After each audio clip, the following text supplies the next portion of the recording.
So good afternoon. This is lecture 5 of the course entitled An Introduction to Linear Algebra using Python. My name is Dr. Richardson. The course or the email address to contact me for course-related issues is srichards22@comcast.net. So again, some administrative issues. Learning is not a passive activity. When either viewing the lectures in person in real time or the recordings, please take notes. It's not advised for you to simply just watch me perform. The act of taking the notes and going through and writing down all the steps is extremely helpful in enabling you to understand the material. Problem sets. If you do not do the problem sets, you're going to get basically something like 10% out of this course. The problem sets are vehicles where you can apply the ideas discussed in lecture. There are two types of problems. There are problem sets where you need to write out the solutions analytically, and there are Python lab exercises with each problem set. And these are assignments that you can do. They're self-contained. It's easy to see when you're doing something right or you're using the Python code incorrectly. Problem sets 1, 2, 3, and 4 are posted on the Google Drive along with the problem set solutions. I advise you not to look at the solution key and work backwards. Attempt to do the problems first, knock out the ones that are easy and work your way up. And when you get to a problem that's more challenging, rather than read the solution completely, just cover part of it and just scroll down line by line so you can give yourself a hint of how to go back to the original problem and tackle it. Problem set 5 for this lecture is actually posted on the Google Drive also, and the solution key for it will be available in a week. You're encouraged to ask questions. So the lecture is from 2 to 3:35. And from 3:35 on, I'm available online in a recitation forum to answer questions you may have on course content, problem sets, or problem set solutions. You're encouraged to write me outside of the recitation section anytime through the email address srichards22@comcast.net. And if you send me a question either on the course material, problem set solutions, typos, concepts that you need more clarification on, I promise to get back to you within 24 hours. And a ruler is also helpful in writing notes. So let's review where we are now. We've been looking at the problem, how do you solve simultaneously a system of linear equations?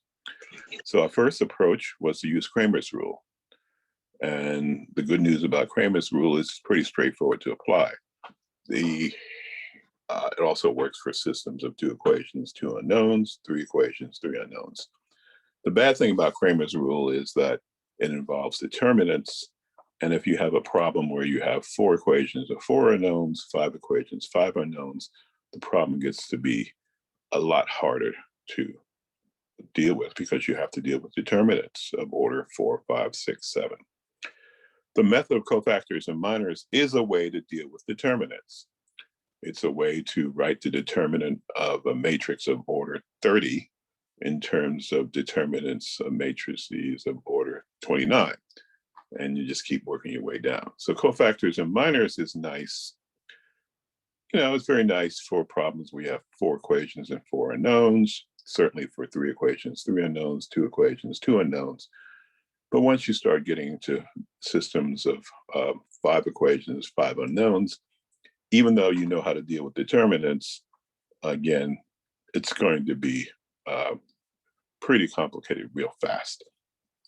So we looked at Gauss-Jordan elimination as a way to solve systems of linear equations without having to deal with determinants, and also as a way of dealing with problems where you have M as in Michael equations and N as in Nancy unknowns.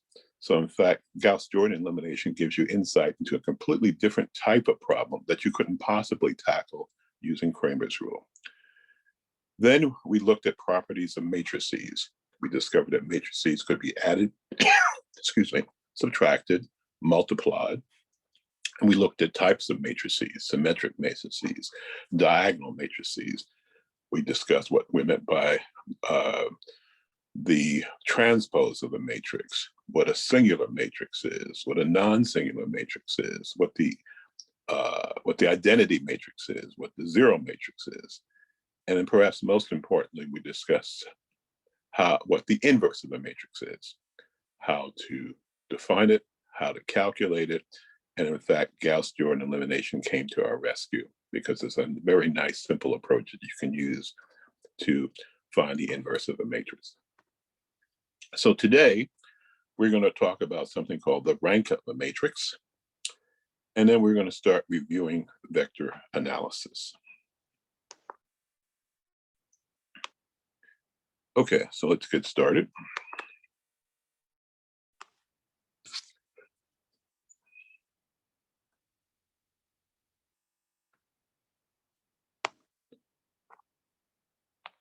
So we've discovered that when you use the Gauss-Jordan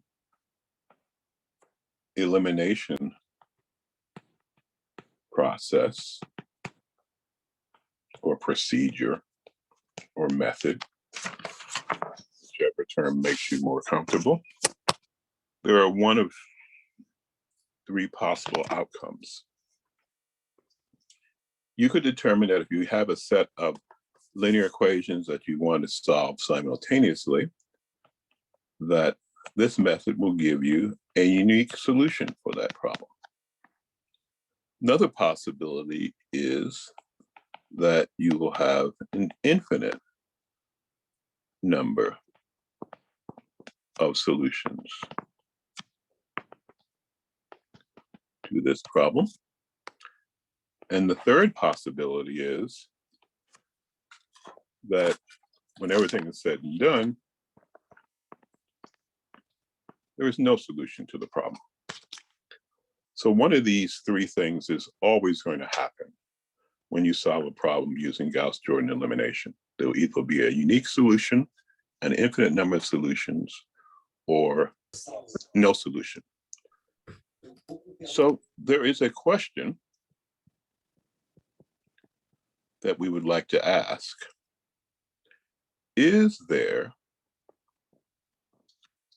an easy way to tell if a linear, actually be a little bit more careful.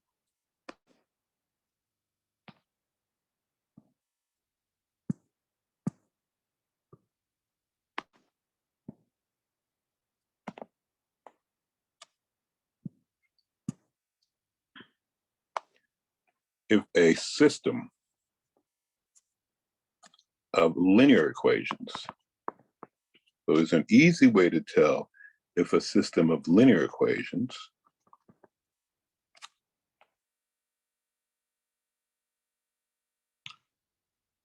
possesses a unique solution without doing all the work.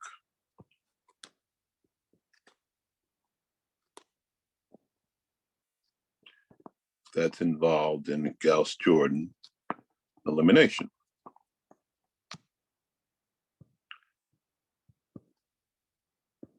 In other words, could you come up with a nice approach that'll tell you, in a relatively short order, whether or not a system of linear equations has a unique solution or not? Because if you could, let's say this method told you that this system of linear equations had a unique solution, fine. Then you'd sit down and use Gauss-Jordan elimination to find out what that solution is. Suppose this easy method told you that the problem had no solution or an infinite number of solutions. Then you would just stop. You wouldn't use Gauss-Jordan elimination. There's no reason to use it because you're not going to get a unique solution to the problem.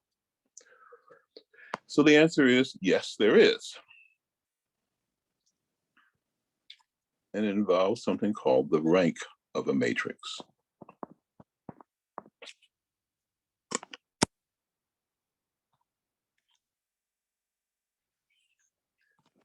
So let us define what we mean by the rank of a matrix. So let's say we have a matrix A and we want to find out its rank. We're going to use some shorthand notation. We'll just have lowercase r in parentheses with the matrix A inside. So what is this thing? Well, it's going to be defined as follows. It's the order of the largest square submatrix whose determinant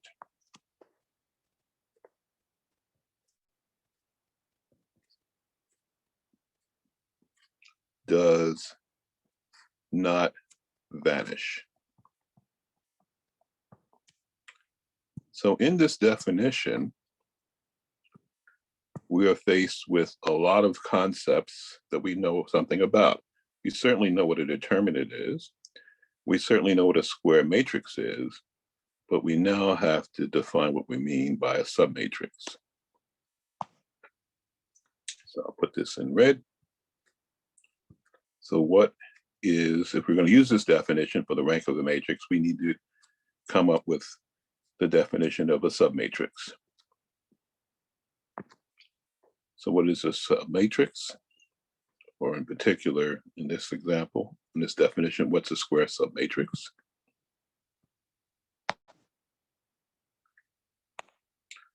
Well, a square submatrix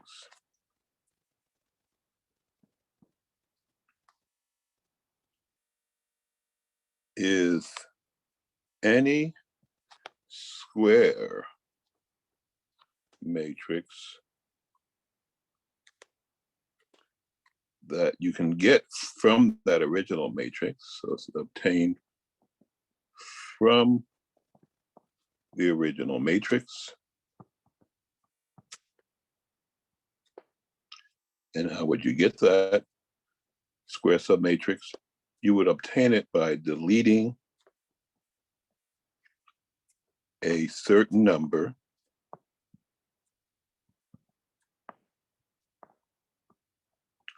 of rows and columns.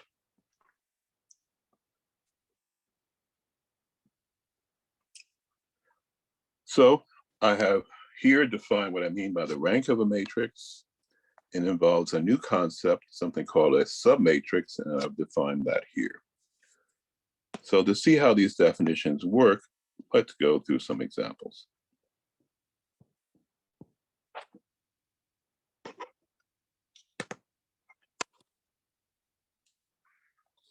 Here's an example of a matrix A.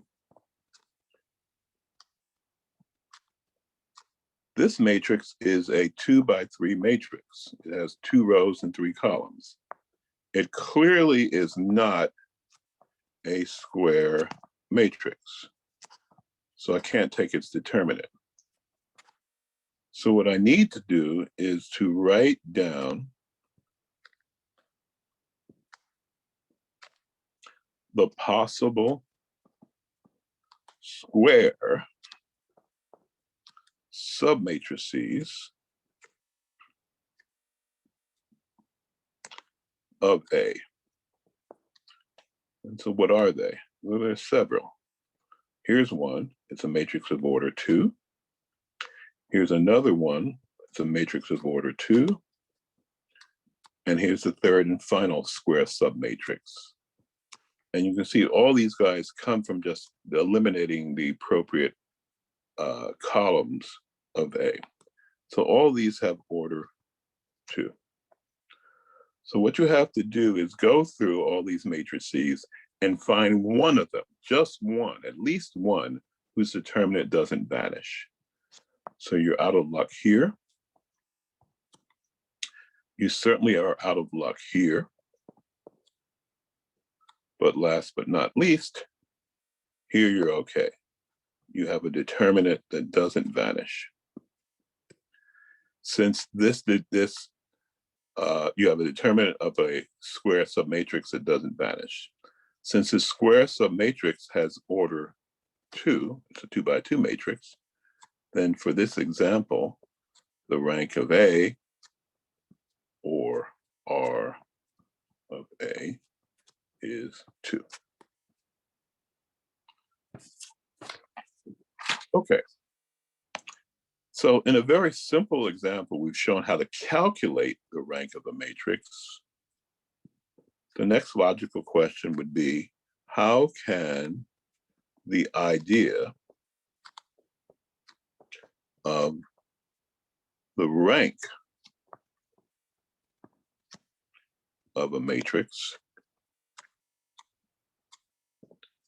be useful? Because after all, at the end of the day, our end game is to come up with a way to determine whether or not a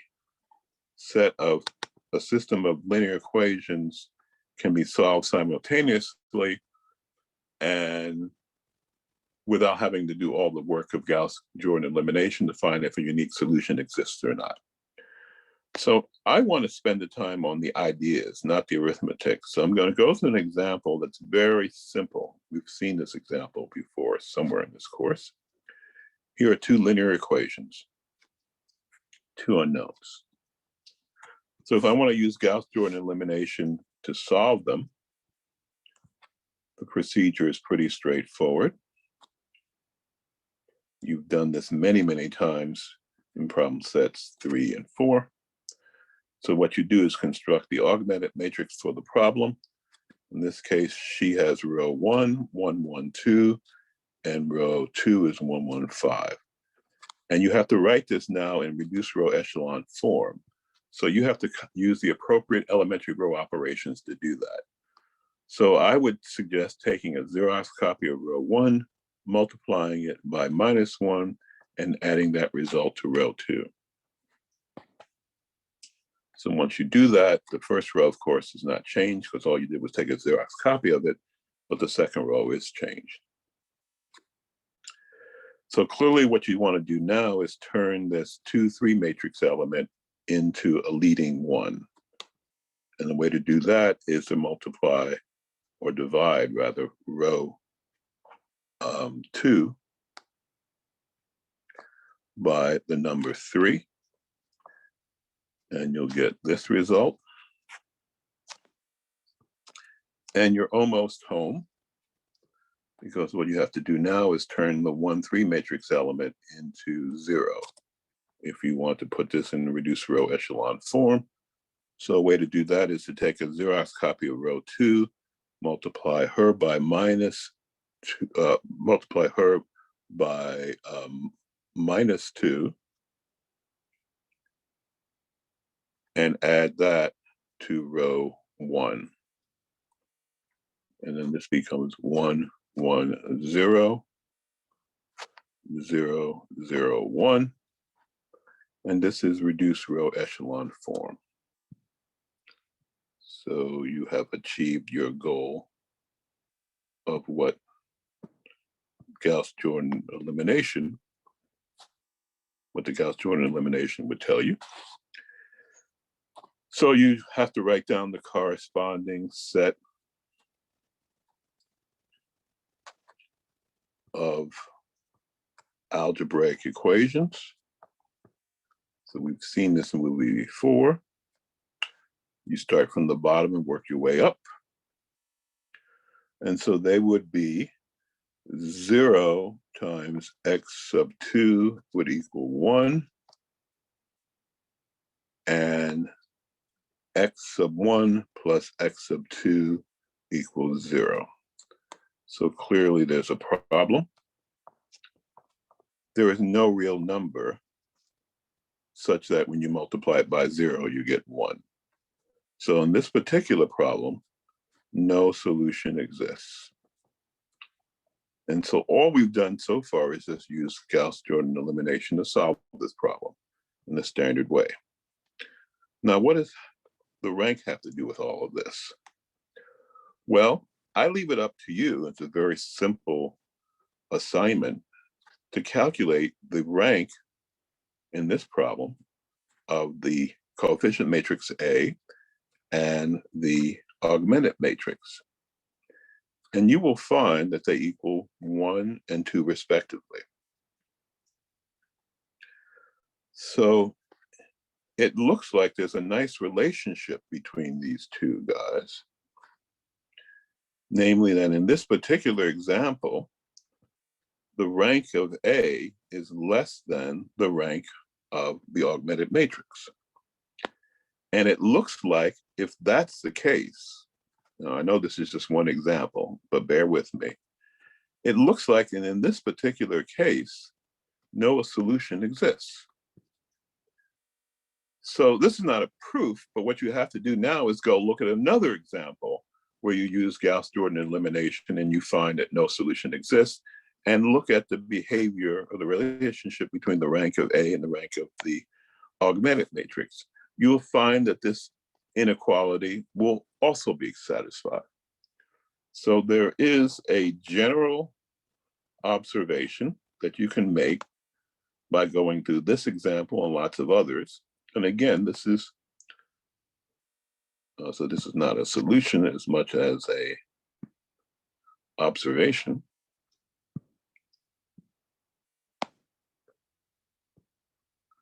We haven't proven it in general, but we've just shown that it's, but looking at a couple of examples, it looks like it's actually valid.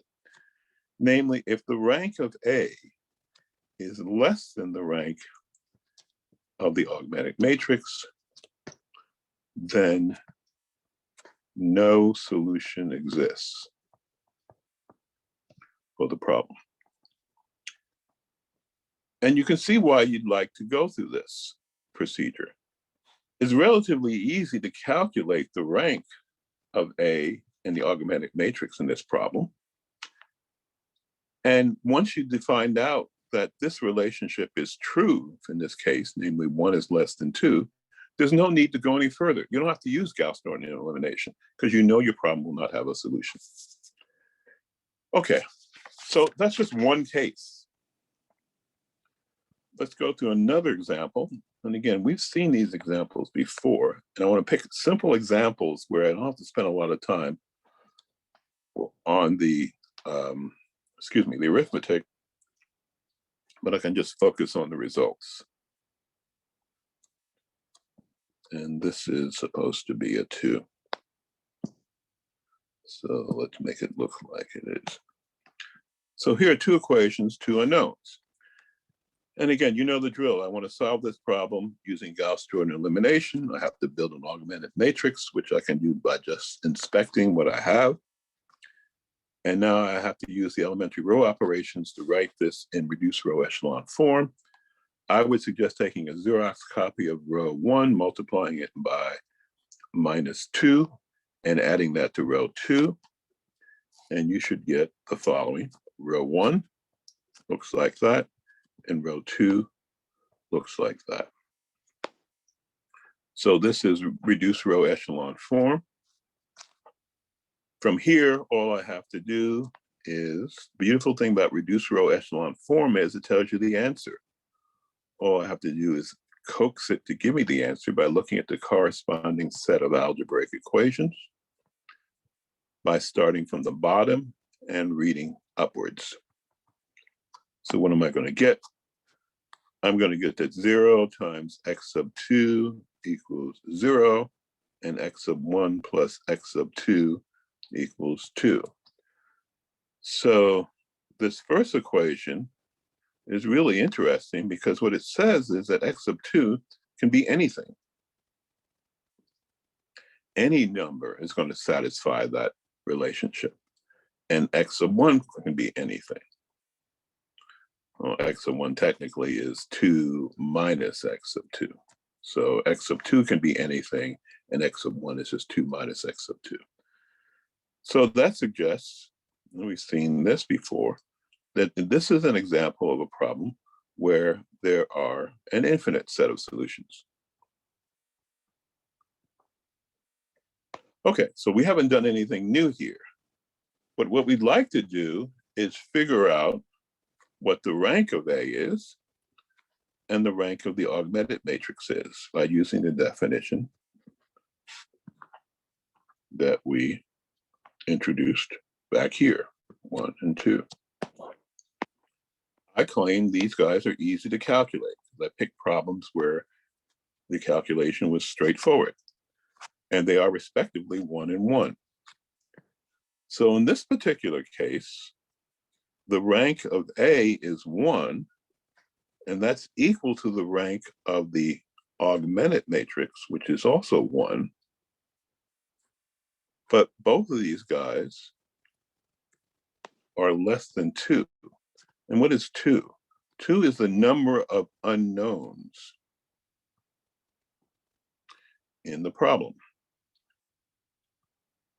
So again, this is something that, you determine this empirically by just looking at one example, but you can show,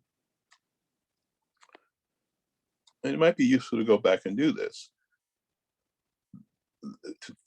you can show for many examples. You can go pick from the problem set to the lectures, lots of other examples where we looked at Gauss-Jordan elimination, and we found that the problem had an infinite number of solutions.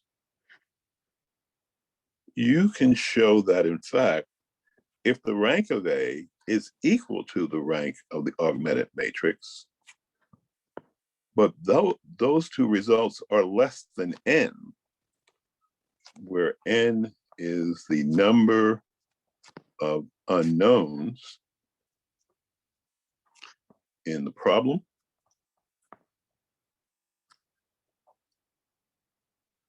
what can you show? You can show that there are, for these examples, an infinite number of solutions. So again, I have not proven this. I've gone through one example where this is true. You can go through lots of other examples where you have a problem that you've solved by Gauss-Jordan elimination, and you found it had an infinite number of solutions, and you can show that this relationship is true if you compare the ranks of A with the augmented matrix with the number of unknowns in the problem. And again, the beauty of this is it's much easier to calculate the rank of these guys than to actually go do the entire problem a la Gauss-Jordan elimination.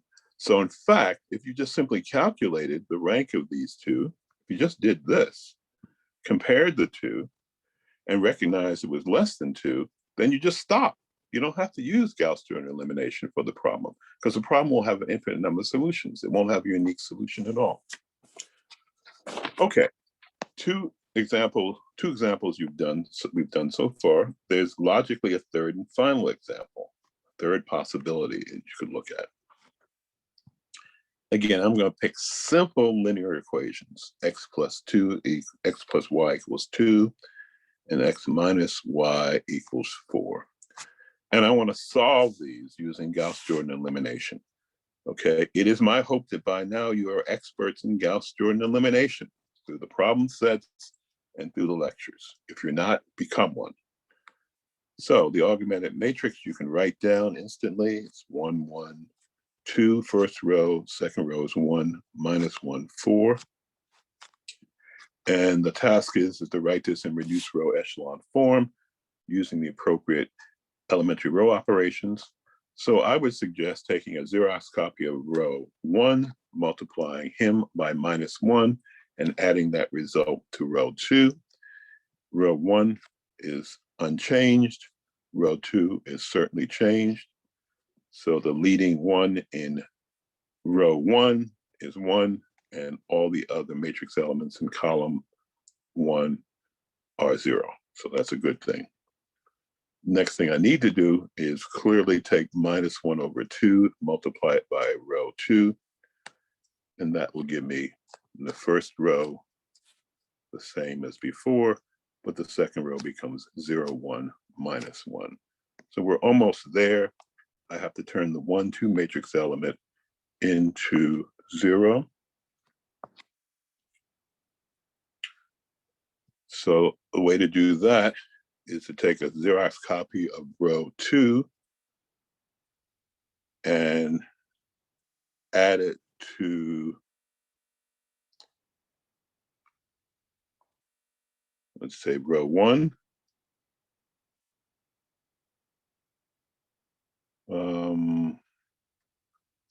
Let's see. So this would become,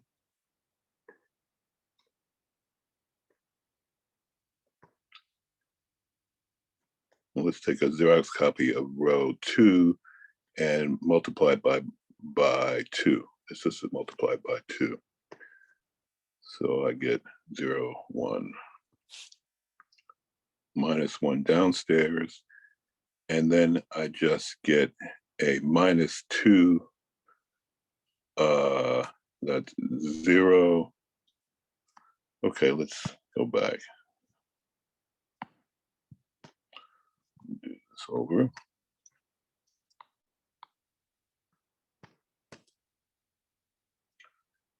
So what I need to do, what I should do, is simply take minus 1, multiply it by row 2, the Xerox copy row 2, and add that to row 1. And so that's going to give me 1, 0, 3, row 1, and 0, 1, minus 1. And this is in reduced row echelon form. So I'm finished. Okay, the corresponding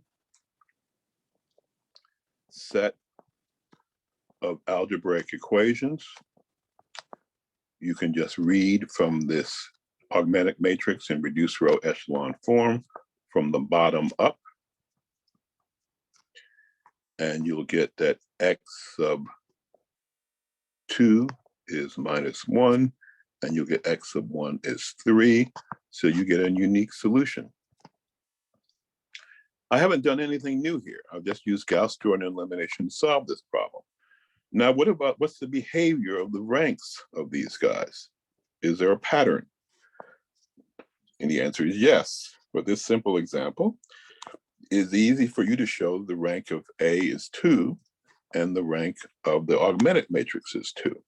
So for this particular example, the row of A equals the row of the augmented matrix, which equals n, where n is the number of unknowns in the problem.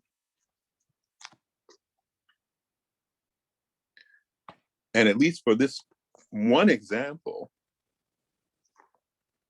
we've shown that if this property is valid, if this equation is true, then a unique solution exists.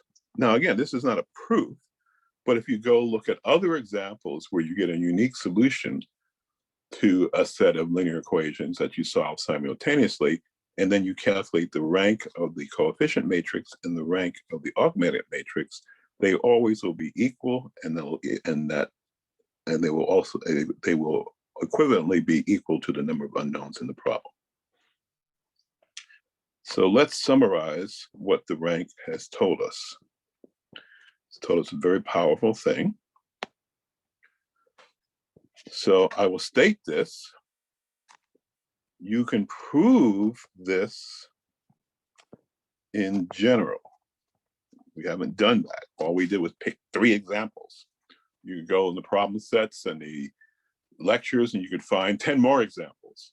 Just taking those 13 examples is not a proof, okay? Because it could be a strange example somewhere out in the universe that violates this. But you can prove in general that for a matrix that has M as in Michael rows and N as in Nancy columns, in other words, a matrix that you could write in this form, A is the coefficient matrix, it's M by N. N is a matrix of unknowns. By using the rules of matrix multiplication, it has to have N rows and 1 column. The column index of A has to be equal to the row index of X if you're going to multiply those correctly. And when you do that, B, the constant matrix, has to have m rows and 1 column.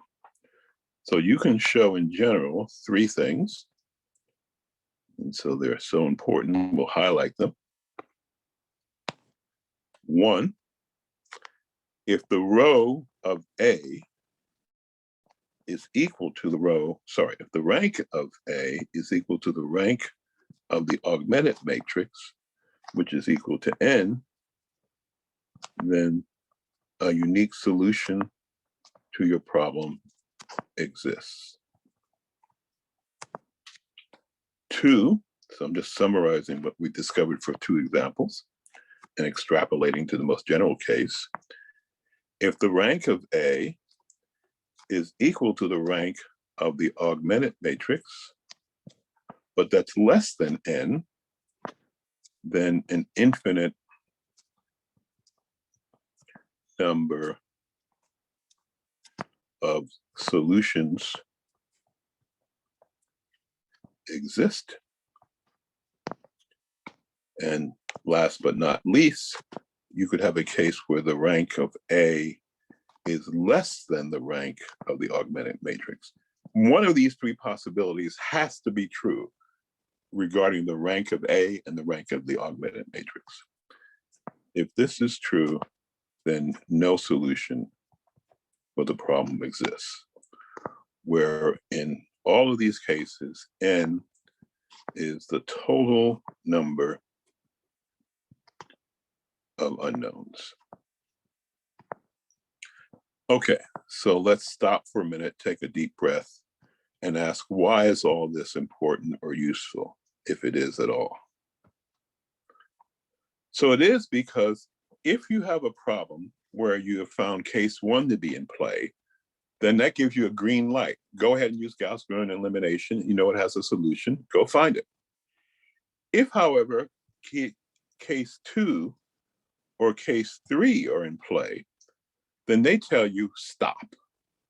You're not going to have a problem. You're not going to have a unique solution for this problem. It is a waste of time to use Gauss-Jordan elimination. Just stop, go home, do something else, okay? And again, the utility of the rank is that if we use a definition of it, these guys are very easy things to calculate. So let's go through some examples. And I will pick an example that's identical to an example we've seen before. So let's call this example 5-1. And this actually came from lecture 3. So we've done this before. So again, let me give you a set of equations and unknowns. So I'm going to give you a problem that has 3 equations and 2 unknowns.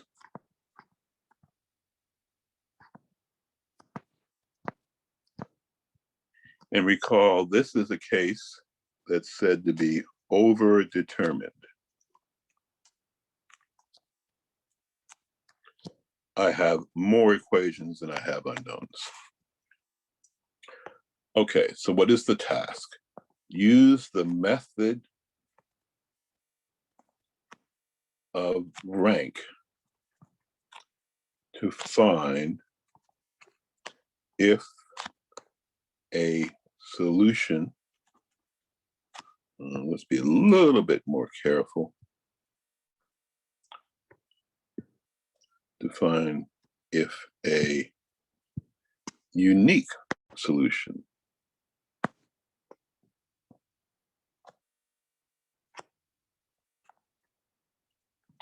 exists for this problem. Okay, so what do we do? First thing we have to do is build the matrix A. That's easy. We just look at it by construction. It is a 3x2 matrix. It's a coefficient matrix, and it's clearly not a square matrix or square submatrix. You can have, sometimes a matrix can be its own submatrix. We'll see some examples of that in a minute. So this is not a square matrix. So I can't find the determinant of A. So I need to find lower order. I need to find possible square submatrices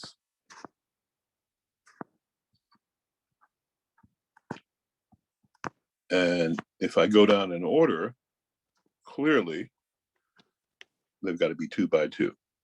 So just look at this guy, A, and you can pull out square submatrices. And in fact, you can pull out 3.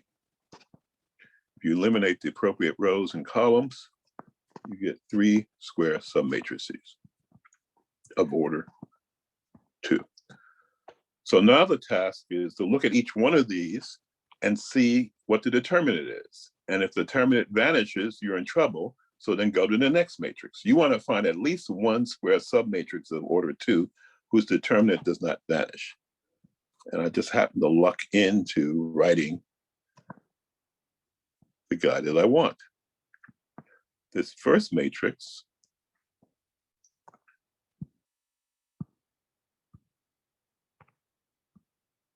has a determinant which is not 0. So that tells me immediately what the rank of A is. It's 2. That is, it's the order of the largest square submatrix of A whose determinant doesn't vanish. I don't need to look at these guys, the rest of these guys. I'm finished. Okay, so that's task 1. The second task is, what is the rank of the augmented matrix? I have to determine that. Well, let us go back and look at the original problem here. I know what A is, I know what B is, so I can build from the original problem the augmented matrix. This is what it is. I glue A with B together, and I get a square matrix of order 3, where here are the 3 rows. And so the question is, what is the determinant of this 3 by 3 matrix? So there are 2 ways to do this, either brute force, 3 by 3 matrix. There are 2 ways to do this, brute force, or I can use cofactors and minors. So again, this course is cumulative. Everything we use depends upon things we've learned previously. So we'll use cofactors and minors to expand about row 1. So the determinant of A is going to be -1 to the 1 plus 1 power times the coefficient 1 times the minor m sub 1, 1 plus -1 to the 1 plus 2 power times the coefficient A times the minor m sub 1, 2 plus -1 to the 1 plus 3 power times the coefficient 4. That's where that came from. Times m sub 1, 3. So this is going to be equal to m sub 1, 1 minus m sub 1, 2 plus 4 times m sub 1, 3. I can write out these minors. There they are. And the nice thing is I've got determinants to calculate of matrices that are order 2. So I can almost take these, find these determinants in my sleep. Turns out the first one is going to be -50. The second one is going to be -6. And the third is going to be 56. And that's going to be 0. So what does that tell you? That tells you that the original matrix, the augmented matrix of order 3, let's write this down. This augmented matrix has a determinant that vanishes. Therefore, the rank of the augmented matrix cannot possibly be 3. It's got to be lower. Well, if I go back and look at my original problem, here's what the augmented matrix looks like. 1, 1, 4, 3 minus 4, 9, 5 minus 2, 17. The 3 by 3 submatrix, square submatrix, had a determinant that vanished, so that's not useful. I have to look at smaller submatrices of lower order. Well, I've done this problem before, right? There is a square submatrix of order 2, and its determinant does not vanish. So I already did this problem. So that tells me that the rank of the augmented matrix is 2. So what do I know? Let's put all this together. In summary, I have found for this problem that the rank of A equals the rank of the augmented matrix, which equals 2, and 2 in this problem is the number of unknowns. Remember, go back to the original problem, I had 3 equations, 1, 2, 3, but only 2 unknowns, x sub 1 and x sub 2. And what does this tell me? Well, go back to our general results. If you have a case where the rank of A equals the rank of the augmented matrix, and that equals the number of unknowns in the problem, then a unique solution exists.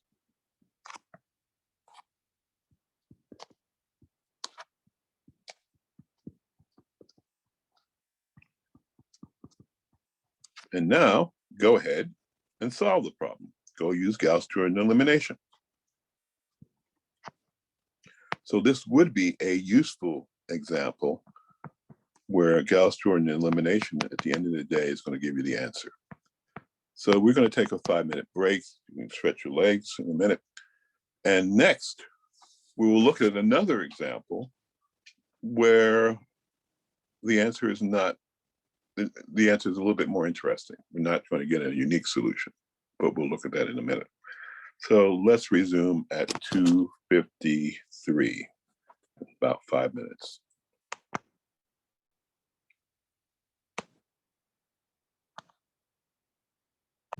Recording in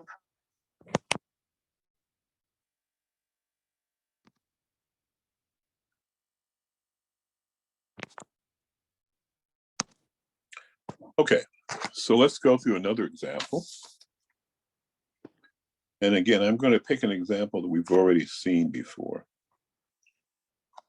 So we solved this problem previously in some previous life.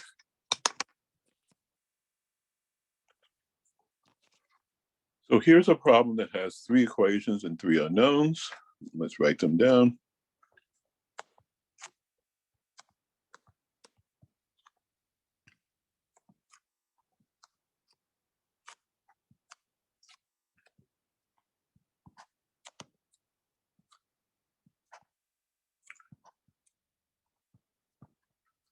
So what do we want to do?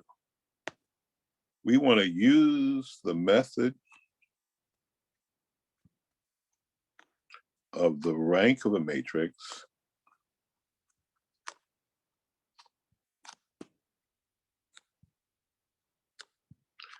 to see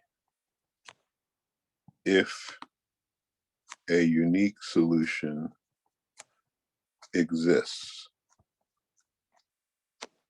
when solving these 3 equations simultaneously. If it does, then you simply have to roll up your sleeves and use Gauss-Jordan elimination. If it doesn't, then you have to recognize that you're finished. There's no reason to do any further work. So what's the method? First thing you have to do is find the rank of A. Second thing you have to do is find the rank of the augmented matrix. And the third and final thing you have to do is compare these two. You have to compare the rank of A with the rank of the augmented matrix. And depending upon what relationship you get in 3, that will tell you by using our 3 rules, whether you have a unique solution, whether you have an infinite number of solutions, or you have no solution. So first things first, let's write down A. First row is 1, 1, 1. Second row is 1, minus 1, 1. Third row is minus 1, 1, minus 1. So A is a square matrix.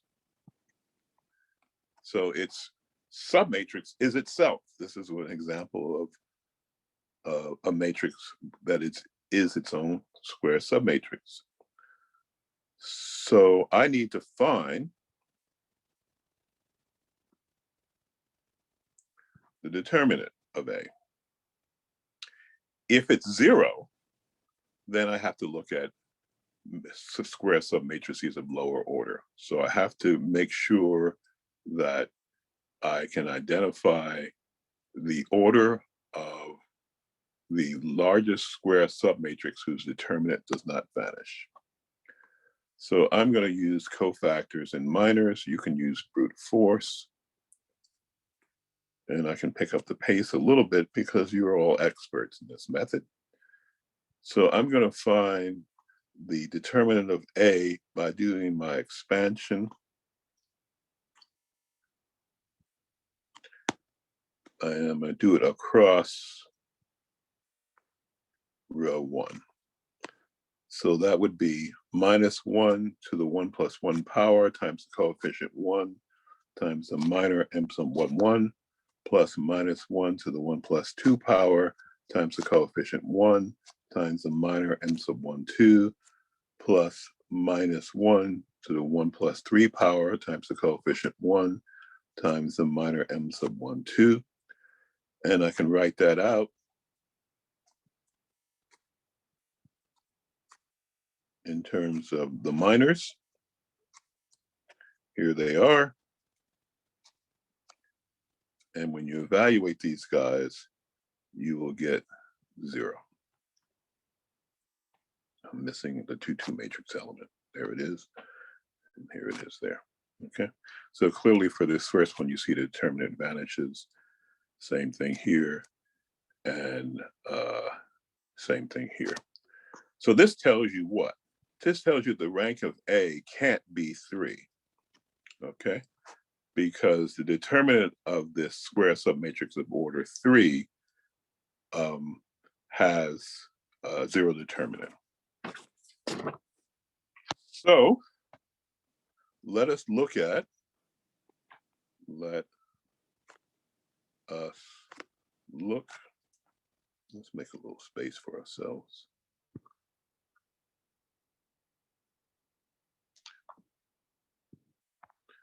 So let us look at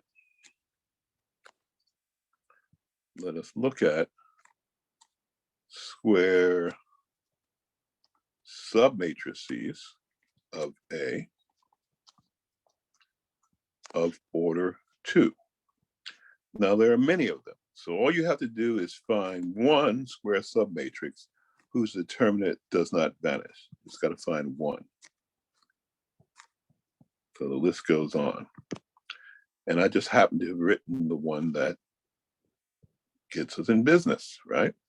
This determinant here is minus 2. It's not 0. So that tells me the answer to my first task.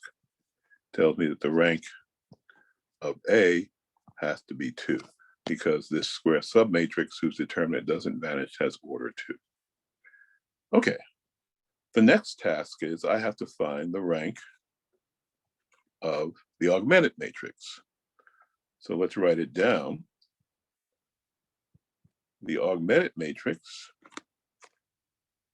is going to be a 3x4 matrix.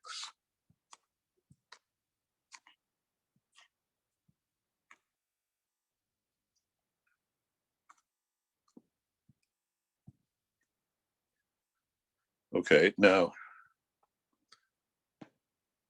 this guy is a 3x4 matrix. I need to find possible square submatrices. So of order 3, let's see, there are 3 possibilities. This is one. This is another.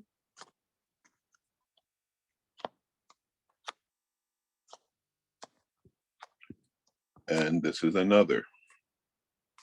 So there are 3 square submatrices of matrices of order 3.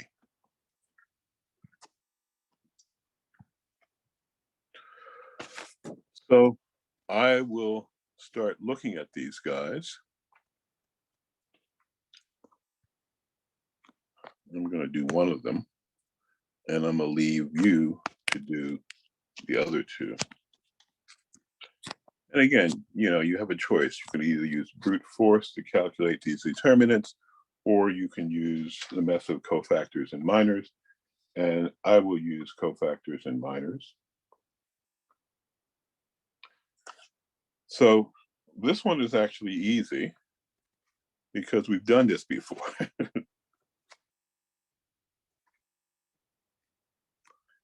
We did this previously when we calculated the determinant of A. Okay. So we found that this guy had a determinant that vanished. So that's not good.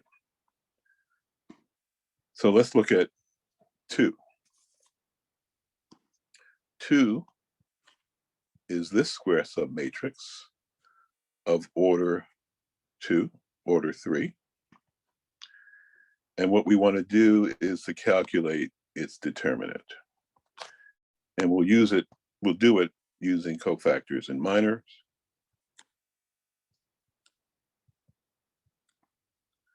Very time-honored trick that's useful for small systems. And we'll do it across row 1.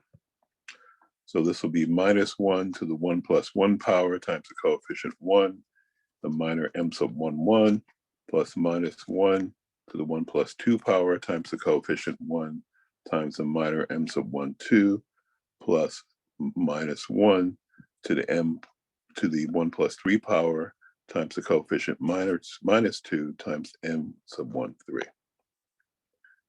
So I will leave it up to you. Well, I'll expand this out a bit. I have this determinant to calculate, so I'll do the work. I have this determinant to calculate, and I have this determinant to calculate. And I also almost can see the answer, because one of the previous problem sets, if you're trying to find a determinant of a matrix and one row is a multiple of the other, then the determinant vanishes. And that's the case for here. You just multiply row 1 by -1, you multiply, it's the same thing here, and here it's the same story.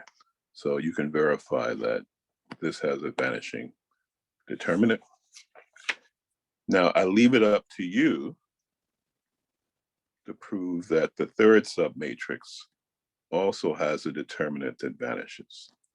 So what does all this tell you? It tells you that the rank of the augmented matrix cannot be 3. And you know exactly what it is now. It is, in fact, 2. And you know it's 2 because you've seen this before in the previous case where you wanted to find the determinant of A.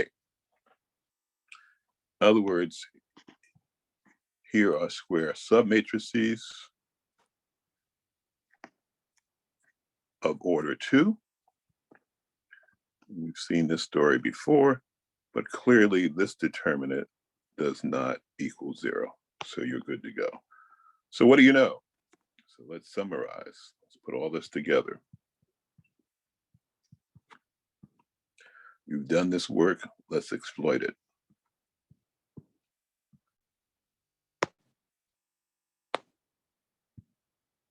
So what have we discovered? We sat down and proceeded to find the rank of A. That was 2. We did that way back here. Then we had the task of finding the rank of the augmented matrix. And it turned out to be equal to 2. And we know for this problem that there are 3 unknowns. They are x sub 1, x sub 2, and x sub 3. So is there a relationship between these 3 pieces of information? Yep. The rank of A equals the rank of the augmented matrix. Both these guys equals 2, and 2 is less than 3. 3 is the total number of unknowns in the problem. And if you go back to our rules,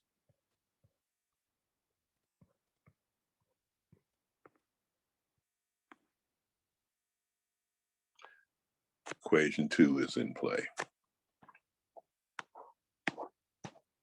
This says, for this example, you're wasting your time if you try to use Gauss-Jordan elimination to go any further.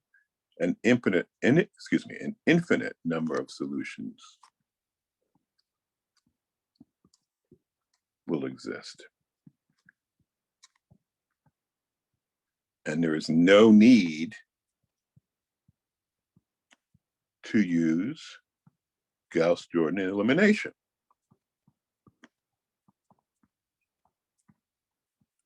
Because at the end of the day, you're not going to get a unique solution. So the method of the rank really saves you some time. It is a way of looking at a system of linear equations that you want to solve simultaneously. And it tells you by just calculating the ranks of the coefficient matrix and the augmented matrix and comparing them, it'll tell you whether a unique solution exists. Then you go ahead and use Gauss-Jordan elimination, whether an infinite number of solutions exist or whether no solution exists.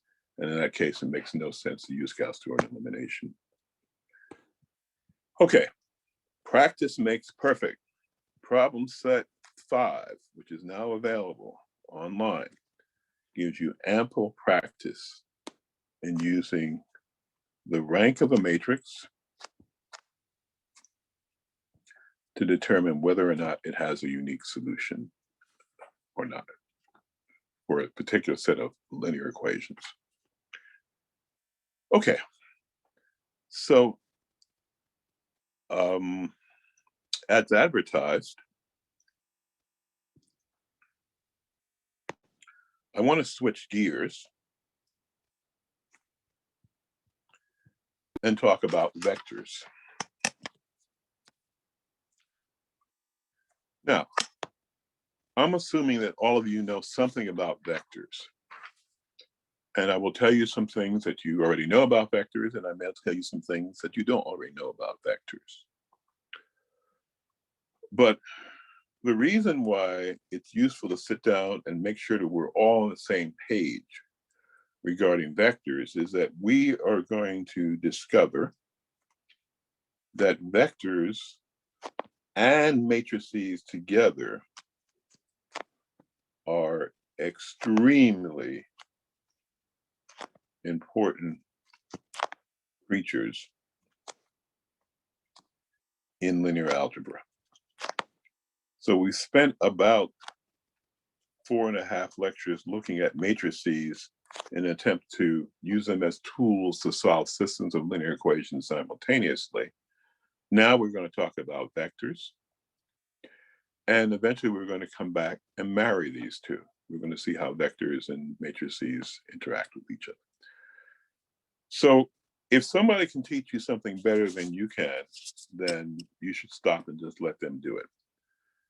And one of the things I want to point out is that there is online a wonderful, absolutely marvelous set of animations by Grant Samuelson, Dr. Samuelson, entitled The Essence of Linear Algebra. These are wonderful video animations or movies. They come in various chapters, but I would refer you to the first chapter. It's called Vectors. What even are they? And so you can Google this. And this is actually remarkable. A series of remarkable animations that even if you call yourself an expert in vector analysis, you will learn a lot by just reviewing these. Okay, so some notational issues. Vectors are typically written in lowercase symbols with an arrow on top. And most people do that, and most textbooks do that, most papers do that. For some reason, I learned a long time ago to use a half arrow. And so that's what I will use. So don't get upset with me. That's just what I'm psychologically primed to do. So vectors can be pictured two different ways. There's a geometric representation of a vector.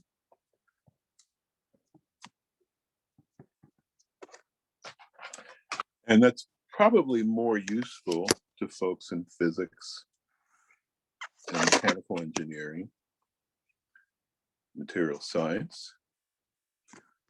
So it is represented as an arrow.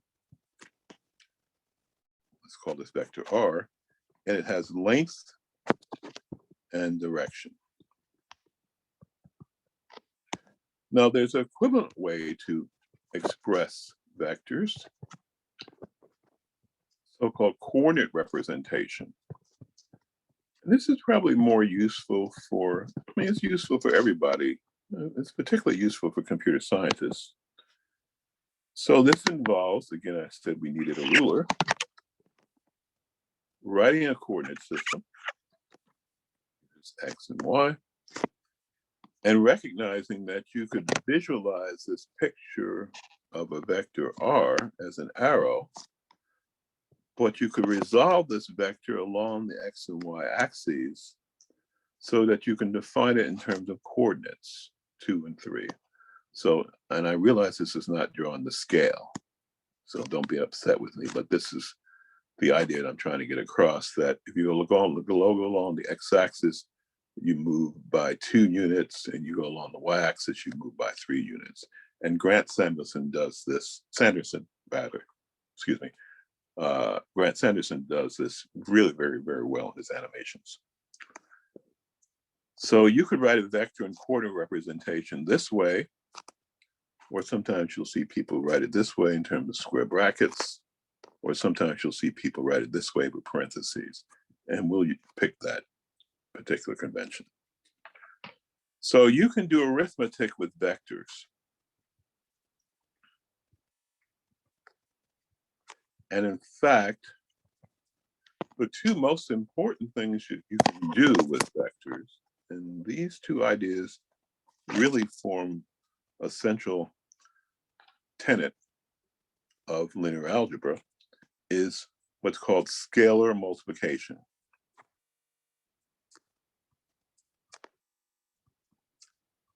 So in fact, you can take your vector A and multiply it by a number, lowercase a, and what you're doing is, if A is greater than 0, you are expanding the vector, you're making it longer, and if A is less than 0, then you're making it smaller, you're contracting it, or you're scaling it one way or another. And here's where the word scalar comes in.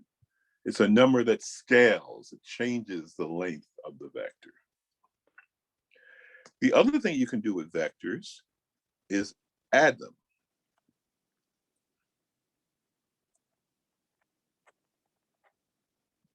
And you can add them to get a new vector.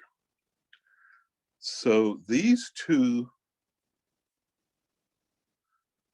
ideas, things you can do with vectors, you can do scalar addition, scalar multiplication, or vector addition, lead to another important idea. And that is something that sounds scary, but it's not, but it's very fundamental. It's the linear combination of vectors. And you may think that you know what this is, but be very careful. What you do is, suppose somebody gives you a vector v sub 1, and you multiply it by a scalar c sub 1. When you multiply a vector by a scalar, you get a new vector. That's scalar multiplication. Then add to that what you get when you take a different vector v sub 2, multiply her by a different scalar c sub 2. These guys are both vectors, so you can add them together to get a new vector. And this new vector w is a linear combination. So w is a linear combination of the two vectors v sub 1 and v sub 2. It's linear because I'm not taking v sub 1 and raising it to a power, or I'm not taking the square root of it, or I'm not taking the hyperbolic cosine of it. And c sub 1 and c sub 2 are real scalars or numbers. We'll worry about complex numbers later, probably around lecture 8. Okay. Next thing you want to do with vectors is multiply them, or learn how to multiply them. We know how to multiply scalars. We've learned how to multiply matrices. We now have to remind ourselves how to multiply vectors.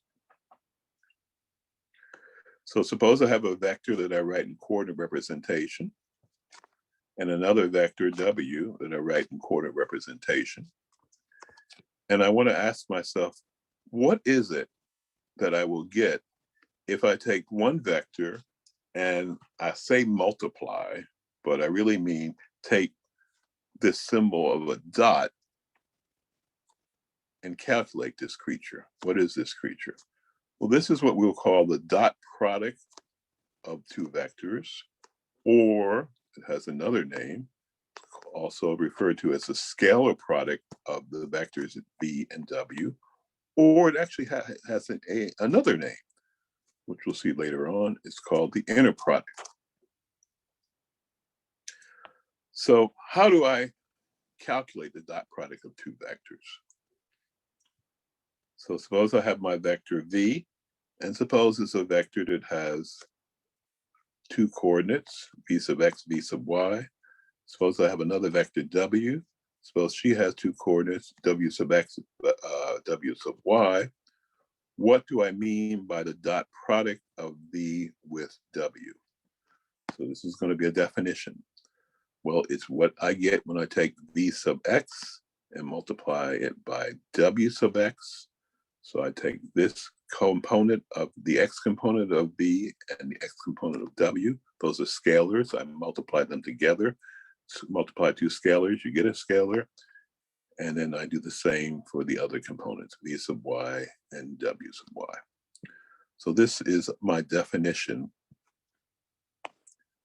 of the dot product or scalar product or inner product of two vectors. Note this result is a scalar. V sub x is a scalar, v sub y is a scalar, w sub y is a scalar. If I multiply two scalars together, I get a scalar or a number. So hence the term scalar product. So let's go back and solve the original problem we had, where I told you I had V and W, and I actually gave them values. V in coordinate representation was this, W in coordinate representation was that. So V dotted into W is just 3 times 5 plus 1 times 2, and that equals 17. Now, there is an alternate form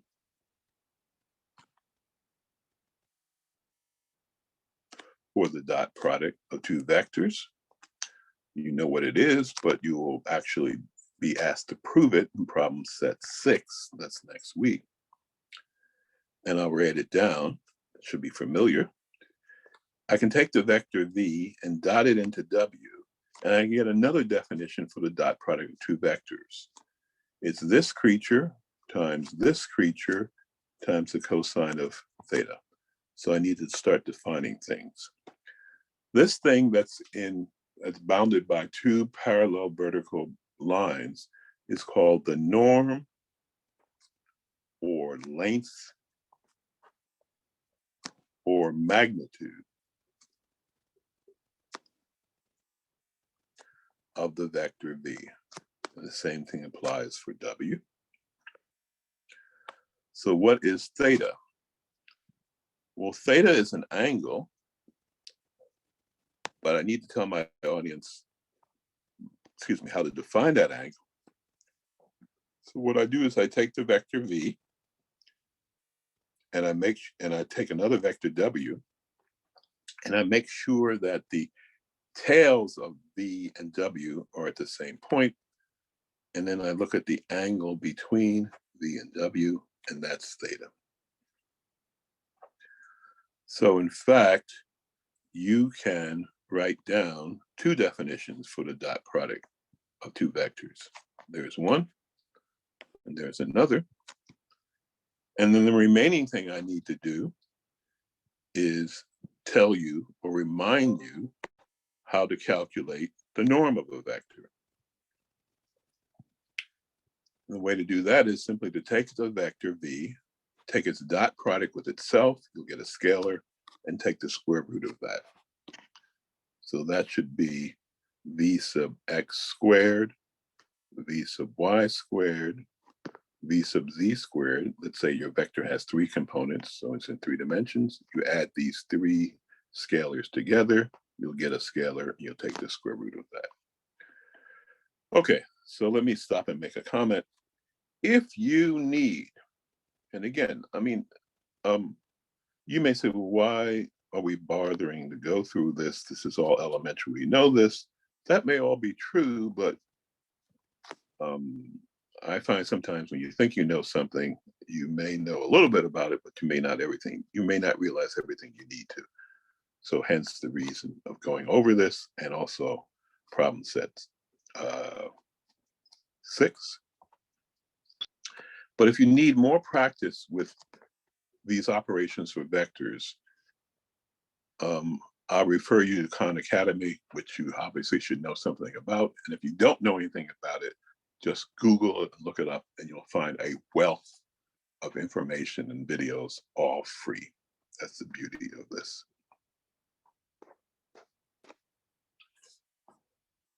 Okay.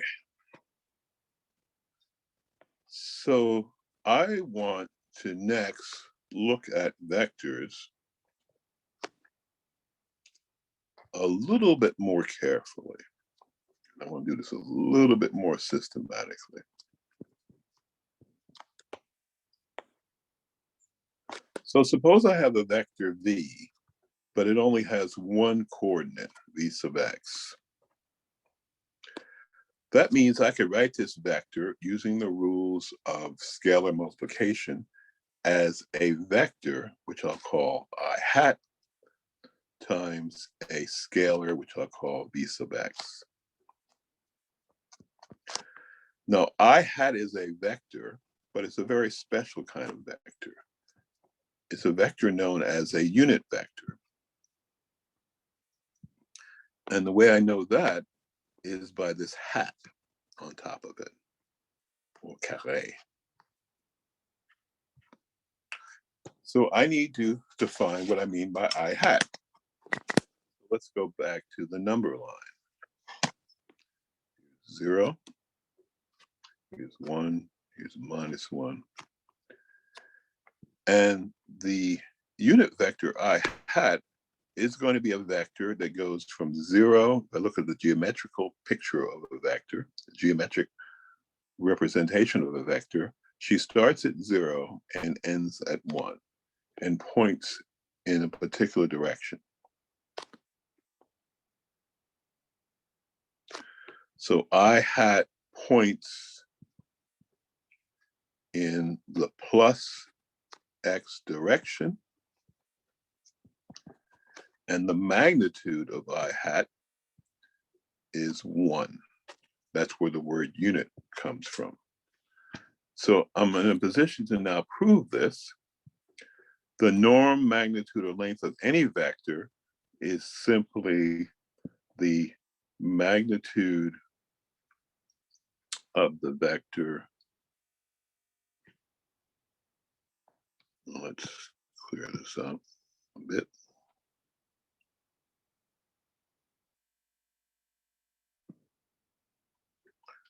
So the magnitude of any vector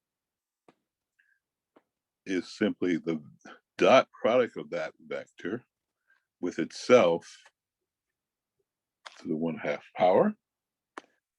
And as you'll show in problem set 6, that's just equivalent to the norm of I times the norm of I times the cosine of the angle between them. And that's just 1. The angle between I hat and I hat is 0, cosine of 0 is 1. So a unit vector points in a particular direction and has a particular magnitude of 1. So any vector in one dimension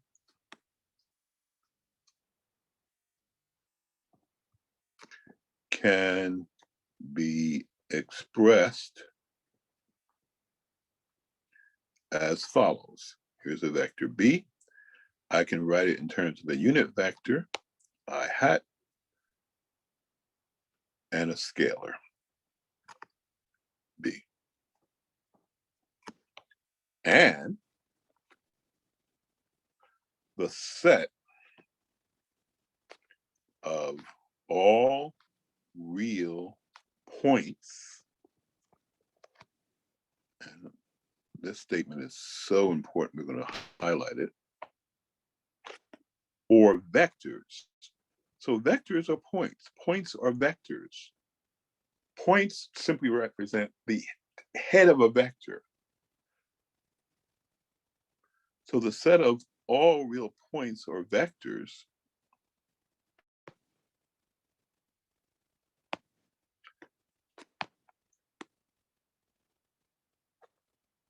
generated, and if you want to be a little bit more sophisticated and express and press your friends, another word for generated is spanned by I hat is a very special set called R to the 1, where R is where 1 is a superscript. R written in this form simply means you're dealing with real numbers. And the superscript 1 tells you that you're dealing with vectors or points in one dimension. So if you go back and look at your number line, here's 0. And here is my unit vector. She goes to the right and has a magnitude of 1. Any point along this number line, this goes to positive infinity, this goes to minus infinity, any point or any vector can be written along that number line, can be written as the product of I hat times some scalar. The scalar is some distance or some length, and I hat is my unit vector. Now we're going to see next time the situation where we talk about vectors in 2 dimensions or points in R2. We will also see what happens if you look at vectors in 3 dimensions, R3, and you're used to dealing with vectors in 2 and 3 dimensions. They're easy things to write down. 2 dimensions is pretty easy to write down. 3 dimensions is a little trickier. You have to use the technique and perspective, but you can get away with it. But we're going to see in the next couple of lectures that you can talk about vectors in n dimensions. And all these ideas that we've talked about will still be in play, even though you can't draw such a thing. So let's summarize.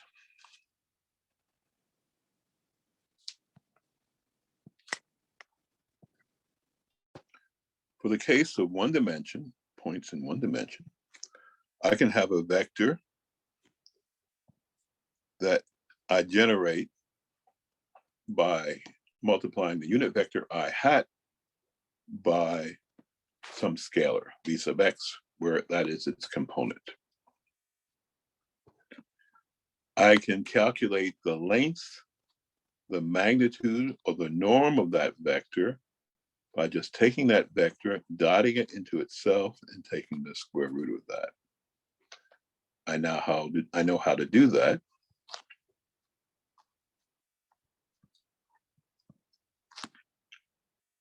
And all I have to do to further simplify that expression is take the dot product of I with I.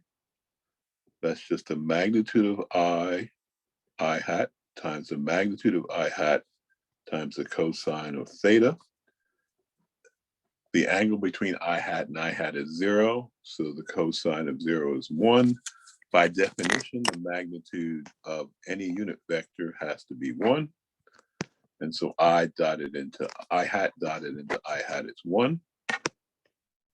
And so the magnitude or norm or length of the vector v in 1 dimension is just v sub x. I hat has a special name.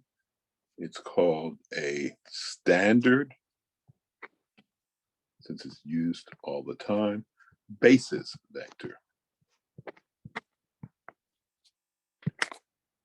Highlight that. That's really critical. And finally, last point of today's lecture. There is an alternate form that is used in linear algebra for I hat. Sometimes people call it E hat sub 1. Why in the world would you want to do that? We'll worry about later. But you should recognize that both of these two creatures are the same. Okay, so that ends lecture 5 for today. And I will stop recording and then go into the recitation session where you'll be able to ask questions.